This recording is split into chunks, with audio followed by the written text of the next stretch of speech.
Hey, what's going on, guys? Tobin here with you. Hope everybody's doing fantastic. Coming off a Miami Heat Summer League loss to the Phoenix Suns, and what can only be described as a truly awful viewing experience.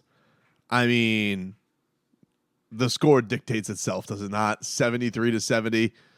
Almost feels like too much. I mean, this was some horrendous basketball that was played by both teams, especially your Miami Heat, who, turning the ball over willy-nilly today.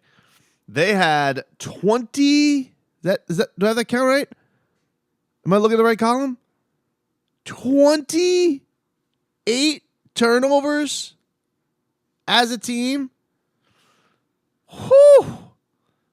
Nikola Jović, 4 turnovers. Jamal Cain, 3. Orlando Robinson, 6. Drew Peterson, 4. Drew Smith had 3. Jamari Bouye had 6. Whew. And 2 for Aldonis Williams for good measure. It was a rough basketball. I think the roughest at this point was probably that Kings game. That wasn't a very fun watch. Whew, this one topped it. I mean, it was a bad viewing experience if you like basketball. And on top of all of it, Jović. Now, we know he's playing with the sore foot. Good on him to go out there and try and tough it out today. No Jaime Jaquez. He remains sidelined with that shoulder injury, which is not great. No bueno.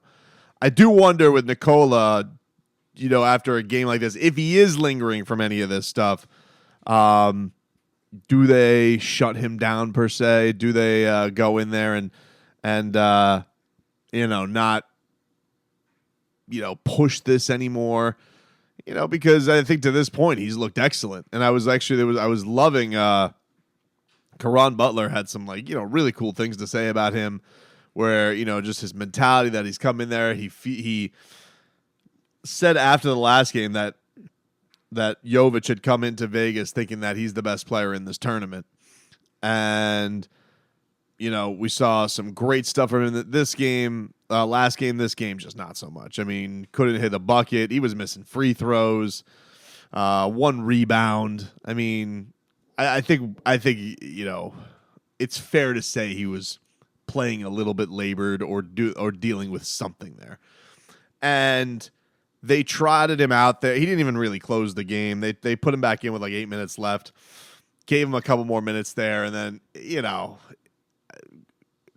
Caron Butler. I mean, if you're speaking to those high praises, I think that's a game you let him go out there and try and make some stuff happen. But he couldn't. He wasn't making anything happen today. So Jović having the game that he did, not surprising.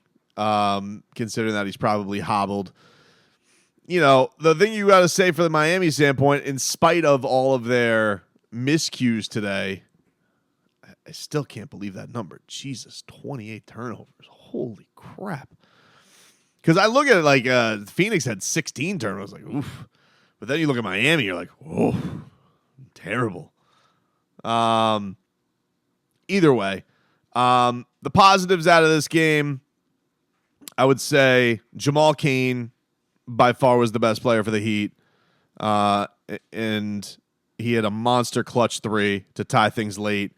Had a monster forced turnover on Phoenix, forced a dude to walk. So Cain train just he's looked stupendous. And kind of an underrated. I think we've gotten into this summer league. Everybody kind of came into this with Jović at the top excitement. Jaquez, obviously, you want to see what he's going to do. Orlando Robinson's obviously opened up a lot of eyes with his play in these last couple of games, and he had another one of those where it was a slow start, kind of got it going, and found his way to a productive game of 15 points and 9 rebounds. So, obviously the turnovers are way too many. He did foul a lot. In this, don't forget in the summer league, you get 10. So he had 6 personal fouls, 6 turnovers, but he I thought that he put a lot of the garbage behind him in the first half to really help contribute to this near comeback for Miami. And Jamal Cain had that clutch basket, had that clutch forced turnover. And then Miami, tried to set up for a game-winning play as right before time expired. Jamari Bouye, who had a sick block today in this game, but not a super efficient offensive game from his standpoint.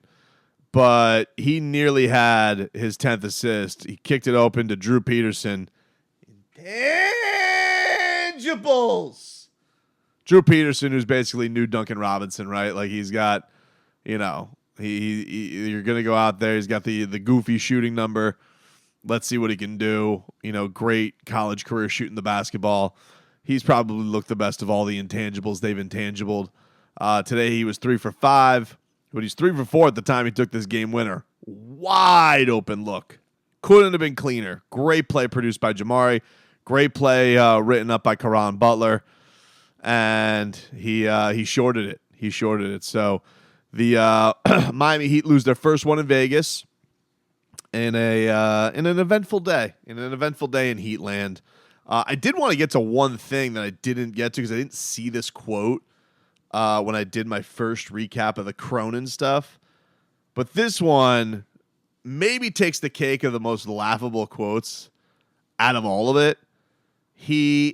I was flustered when I saw this. But from Anthony Chang's Twitter, Blazers GM Joe Cronin on Damian Lillard's request to be traded to the Heat. He said, quote, "As a team, you always hope that you have more option. To have limited the options like that, I wouldn't call it frustrating, but it prevents you from perhaps getting the best return." And I think to Damian Lillard's argument of this, he would probably say, Joe, as a player, when your general manager tells you that you're going to have all these options, and then you whittle your option down to, never mind, Scoot Henderson was better than any trade we could have made, I find that to be complete bullshit. Ergo, I have just given you the one team list. And I've seen some arguments of people who are like, oh, he should have just for optics, put more teams on his list. Like Kevin Durant last year, he put Phoenix, Miami, but Phoenix was the preference. Miami was like he would have tolerated Miami, but probably knew Miami didn't have the ponies to get it done. But I just found that hilarious because it's like, well, why? He's just letting you know exactly where he wants to go. Oh, look, you people are all out here telling me there's no trade clause, right? Okay, so if he would have opened it up to the Celtics, it would have made it so much better. If he would have appeared like, oh, I would have been willing to go here. And didn't he the initial list? So you guys don't believe Woj, or he was like, oh, he has great respect for San Antonio. I thought Woj was the guy when it came to all this. Now all of a sudden, it's only Miami. It was pretty funny. I guess you can't deny it at that point because the agent's on the record. But I just found that quote hilarious, where it's like, well, as a team, you always hope you have more options. It's like, well, I think Damian Lillard probably feels the same way. I think probably thinks to yourself, as a guy who's done nothing but good for this organization, I would have hoped you would have told me we had more. You told me we had more options. You told me we had all these trades, just none of them came to fruition. You told me that we had all these options. They just, but your option, you were like, no. I mean, there were no options at the end of it. Scoot Henderson was the only option. Well, this is my only option. Kiss my ass, send me to Miami. So I found that interesting. I did see that Mickey was in the stands for this game, which I found interesting because usually the Heat continued there. Spo was there. Spo had a cool breakdown of practice. We know Andy Ellisberg's there, but Mickey's there. Mickey and Nick Garrison are there. Apparently, they're there for the board of governors meeting or the owners meetings that they got going on there. So Mickey is also there. The entire contingent. But it is going to be interesting to see. Does this thing actually get done? Is there going to be any movement? I'm really curious to see if Damian Lillard has anything on social media to say about this. Based on, there was some pretty funny stuff out here from Cronin, but I don't know if, it did look like Damian Lillard was trying to enjoy his life a little. I'm sure he doesn't want to be hitting up Twitter the whole thing. And look, to Dame's credit, I don't really know how much more he can do outside of ghosting him. If it does go months, like the GM says, outside of ghosting training camp, I don't really know what the next move for him is. His agent's done a marvelous job. He's done the only thing that I think you could say from him is like every once in a while reiterate that's where you want to go. As I've said, like show up to one of these Heat Summer League games, sit next to Bam at a game, something like that.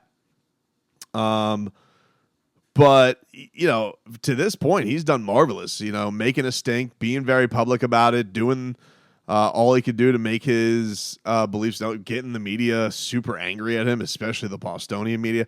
I mean, these losers at the Ringer, pick one of them. I mean, they're all just a bunch of blowhard crybabies out here saying, first of all, you got some of them who think, oh, what Damian Lillard did was so messed up. You only pick one team, which is just like hilarious to me. It's like, oh, okay, let me just put a list together for optics. Every one of these lists that come out, like you don't have to follow it by the rules. And then it's like, because I've seen like these star lists that come out all the time from whomever, and these guys always let it be known where they want to go.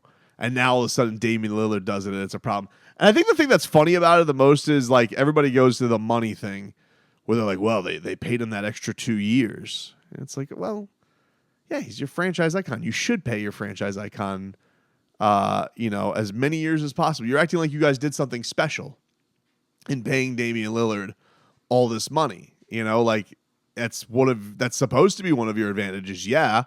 But also, the idea is like, hey, you got to pay him, and then you usually, when you pay a guy that much money, you think you're going to make moves to win with him.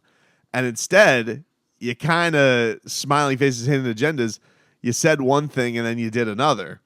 And Damian Lillard is sitting here being like, well, you guys said we're going to do some win now stuff, and now I'm signed up for 4 more years, and you keep bringing teenagers here. So whatever. I found it funny. The belly aching from all those Boston Yahoos has been just tremendous. They got nervous too, seeing Tatum get very chummy with Eric Spoelstra. That cannot sit well with all the chowder heads up there.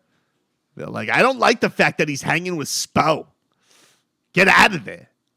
And Bam Adebayo, enough. You hang out with Time Lord. They're not happy about it. You could tell. Anyway, rough watch. Worst summer league game I've seen so far. But nearly pulled it out. So props on the guts.